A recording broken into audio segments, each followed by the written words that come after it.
Dinhi sa Luway, Bohol, walay makasulti kung unsay sugilanon luyo sa mga pandayan sa sundang o sa mga sausawan.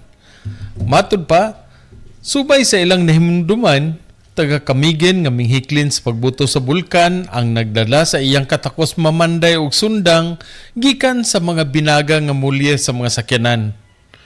Apan baya sa kasaysayan, dinhi usab sa hinawanan na hitabo ang kang Ligaspi og si Katuna nga sandugo nga sa mga magugubat sa duha ka puwersa gisaksihan.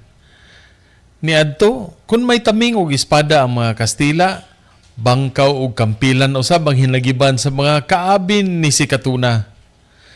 Dili halayo hunahunahon nga gikan ni atong hitabua natisok ang katakos sa pagpamanday sa mga hinagiban ug mga himan nga karon ang usa ka panimalay dili mahimo nga mawad-an. Sa mga nagplano pag-ugmad sa turismo sa Bohol, mas maayo ang turismo kay sa diyutay nga puhunan nga magasto, daghan ang mga tao nga makabenepisyo. Ug inay ang kapitalista, ang kwarta sa mga turista maoy mo palambo sa mga ginagbay nga negosyo sa turismo, matud pa nila.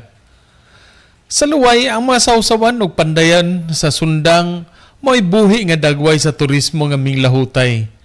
Kay ang mga panday sa sundang nakabenepisyo sa kwarta sa mga turista nga mamalit og panghandumanan sa Bohol nga ilang gisuruyan.